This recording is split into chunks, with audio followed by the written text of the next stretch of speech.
Милостыня – это часть имущества, которую человек отдает безвозмездно нуждающемуся, не имея иных целей, кроме получения довольства Господа.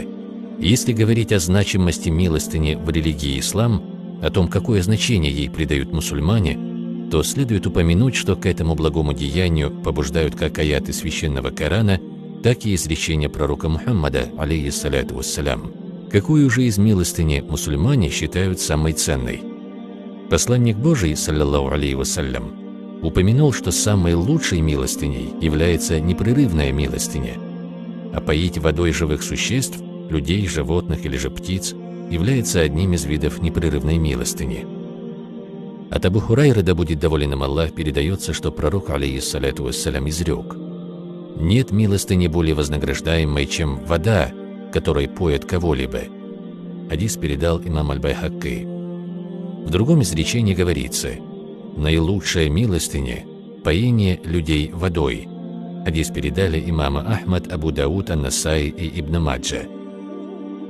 Также милостыня водой считается самой наилучшей и достойной за покойного, о чем свидетельствует следующий хадис. Саид бин Убада рассказал, что однажды он спросил пророка, алейхиссаляту вассалям: «О посланник Аллаха, поистине моя мать скончалась, раздавать ли мне милостыню за нее?» На что пророк, алейхиссаляту вассалям, ответил: «Да». Тогда сподвижник спросил: «Какая милостыня самая ценная?» Он, саллаллаху алейхи вассалям, ответил: «Напоить водой». Хадис передали имамы Ан-Насаи, Ибн Хиббан и другие. В другом хадисе говорится: однажды Саид бин Убада спросил: «О посланник Аллаха, поистине моя мать покинула этот мир, так и не сделав завещание. Поможет ли ей, если я раздам за нее милостыню?» Пророк, саллаллаху алейхи вассалям, промолвил: «Да, ты жертвуй водой, то есть напои людей водой». Хадис передал имам ат-Табарани. Имам Аль-Бухари приводит отдельный раздел в своем достоверном сборнике, в котором повествуется о достоинстве и награде за пожертвование водой. Приведем некоторые хадисы из них. От Джабира, да будет доволен им Аллах, передается, что посланник Аллаха, алейхиссаляту вассалям, изрек: «Кто выроет колодец воды, то Всевышний воздаст благом в день суда за каждую живую, достойную плоть из джиннов, людей, птиц, которая выпьет воду из этого колодца». Хадис передал имам Аль-Бухари. Милостыня водой служит причиной прощения грехов, о чем свидетельствует достоверный хадис. Передают со слов Абу Хурайры, да будет доволен им Аллах, что посланник Аллаха, алейхиссаляту вассалям, сказал: «Как-то некого путника стала мучить сильная жажда. Он нашел колодец, спустился к воде и напился, а когда выбрался наружу, неожиданно увидел перед собой собаку с высунувшимся языком, которая от жажды ела влажную землю. Увидев такую картину, человек сказал себе: эту собаку жажда мучит так же, как мучила и меня. После чего он снова спустился к воде, наполнил ею свой башмак, взял его в зубы и не выпускал его изо рта, пока не выбрался наверх. Поднявшись же на поверхность земли, он напоил собаку, и Аллах отблагодарил его за это, простив ему его грехи. Люди спросили: «О посланник Аллаха, разве нам не полагается награда из-за животных?» Он, алейхиссаляту вассалям, ответил: «Награда полагается за все живое». Хадис передал имам Аль-Бухари.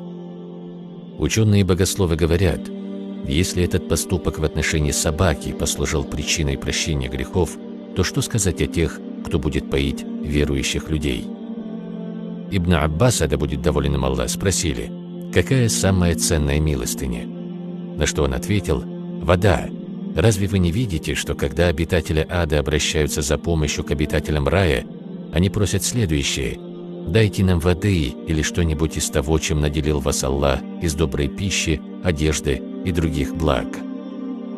Имам Аль-Куртуби, да смилуется над ним Аллах, говорит: этот священный аят является доказательством того, что милостыня водой является одной из самых ценных милостынь. Тому, кто погряз в грехах, следует напоить живых существ водой. Роль воды в жизни человека неоспоримо высока.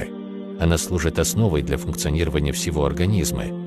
Кто оказывает посильную помощь в обеспечении людей водой, тот предоставляет жизнь всему живому миру, а кто препятствует в этом, тот служит причиной гибели народа, Поэтому религия предостерегает верующих от отказа предоставлять воду. В достоверном хадисе говорится, что Аллах не посмотрит на троих в день воскресения и не очистит их, и уготовано им мучительное наказание.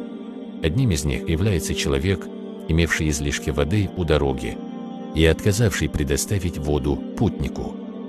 Да убережет нас Господь от алчности, скупости и других порицаемых душевных качеств, и да одарит нас благим нравом. Аминь.